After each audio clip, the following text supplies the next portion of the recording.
बिस्मिल्लाहिर्रहमानिर्रहीम। अस्सलाम वालेकुम। Welcome back to my channel simple recipes. आज मैं अपने किचन में आपके लिए लेके आई हूँ ढाबा स्टाइल चिकन कढ़ाई, जो घर में बनाना बहुत ही आसान है। जिसके लिए हमें ये सामान चाहिए। इसके लिए मेरे पास ये 1 से 1.5 किलो चिकन है। आप अपने हिसाब से कट करवा लें। ये 3 से 4 टेबल स्पून दही के हैं। अदरक लहसुन है 3 से 4 टेबल स्पून।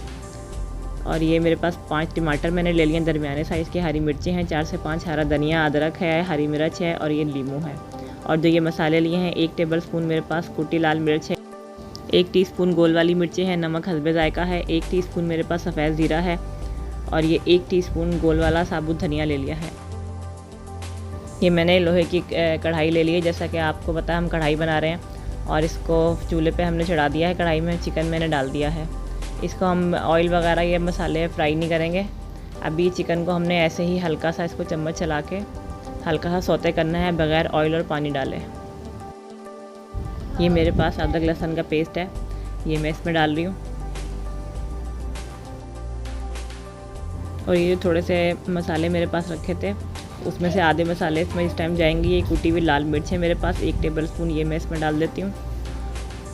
1 टेबल स्पून कुटी हुई लाल मिर्च चली गई इसके अंदर। और ये नमक मैंने 1 टीस्पून लिए है। आप अपने हस्बे जायका नमक इस्तेमाल करें इसमें। और जो ये बाकी मसाले हैं ये हम बाद में इस्तेमाल करेंगे। ये इसको अच्छी तरीके से मिक्स कर लेते हैं। थोड़ा सा इसको मिक्स कर लिया है मैंने। और ये मेरे पास 4 से 5 टमाटर हैं, इसको मैंने 2-2 पीस करके काट लिए हैं। स्किन के साथ ही हम इसमें रखेंगे। कढ़ाई के लिए मैं आपको एक टिप दे दूँ कि टमाटर आप हमेशा नरम वाले इस्तेमाल करें, जो अच्छे तरीके से जल्दी से गल जाते हैं। ये टमाटर हमने इसमें रख दिए सारे। और ये थोड़ा सा पानी है, आधा कप मैं इसमें पानी डाल रही हूँ, ताकि हमारी कढ़ाई को और चिकन को और टमाटरों को गलने को आसानी हो जाए।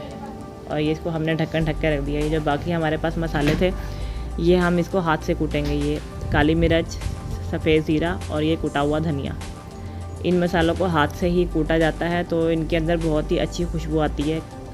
अब ये देखें, इसको मैं इस तरीके से कूट लूँगी। ये हमारा मसाला तैयार हो गया कुटा हुआ।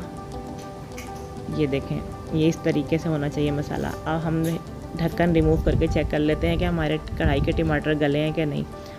और इनका हमने छिलका रिमूव कर देना इस तरीके से। ऐसे हम कवर करके रखते हैं तो हमारे जो टमाटर हैं इनका छिलका बहुत अच्छी तरीके से रिमूव हो जाता है। ये इन सब का मैं छिलका हटा लूँगी। और ये टमाटर भी हमारे गल के नरम हो चुके हैं। इसको थोड़ा चम्मच की मदद से आप प्रेस करेंगे तो ये अच्छे तरीके से हमारा टमाटर जो है ना पेस्ट की उसमें आ जाएंगे। अब ये 3 से 4 टेबल स्पून दही है, ये भी मैं इसमें डाल रही हूँ। इसको डाल के अच्छी तरह से मिक्स करेंगे। ये देखें इस तरीके से। और चिकन भी हमारी तकरीबन गल चुकी है। इसमें थोड़ा सा पानी है, ये पानी अभी खुश्क हो जाएगा। इसको हम जब भूनेंगे टमाटर अच्छी तरीके से आपने प्रेस करके ना पेस्ट बना लेना है टमाटरों का। और अगर आपको लगे कि आपके टमाटर इसमें भी नरम नहीं हुए हैं तो आप थोड़ा सा ब्लेंडर में डाल के इसको सिर्फ टमाटर निकाल के ब्लेंड कर लें और इसका पेस्ट बना के इसमें डाल दें कढ़ाई में। अभी जो मेरे पास मसाला रखा था 2 से 3 टेबल स्पून, हमारा तकरीबन ये मसाला तैयार हो गया। ये मैं सभी इसमें डाल दूँगी।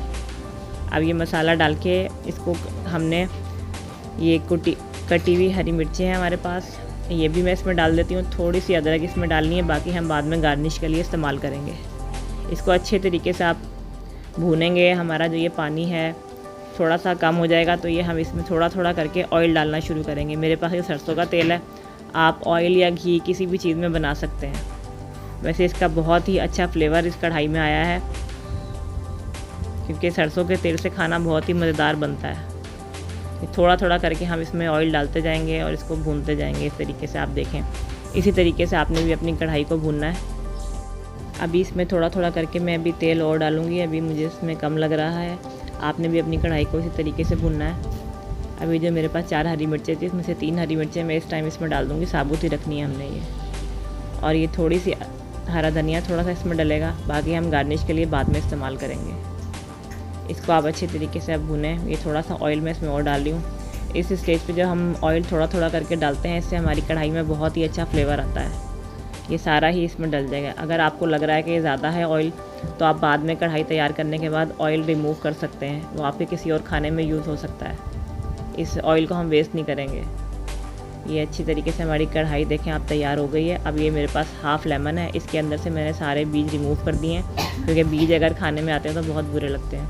ये हाफ़ लेमन मैं इसमें निचोड़ दूँगी, लेमन का जूस डाल दिया इसके अंदर मैंने। और ये कढ़ाई देखें हमारी, चम्मच से मैं इसको मिक्स कर लूँगी अच्छी तरीके से। और थोड़ा सा कढ़ाई हमारी हो गई है तैयार। देखें कितना खूबसूरत और अच्छा सा कलर आया इसके अंदर। ये बहुत ही ज़बरदस्त ढाबा स्टाइल कढ़ाई बनती है। अब आपको कहीं भी जाके खाने की ज़रूरत नहीं है। इसको 2 मिनट के लिए हम अभी कवर करके रखेंगे दम पे बस। जी ये हमारी कढ़ाई तैयार हो गई है, 2 मिनट हो गए हैं। अब मैं इसको डिश आउट कर लेती हूँ। आप भी इस तरीके से बनाएं, घर के अंदर बनाएं अपना साफ़ सुथरा खाना। ये मैंने कढ़ाई में ही बनाई है। ये हमारी कढ़ाई तैयार है, मैं इसको डिश आउट कर रही हूँ।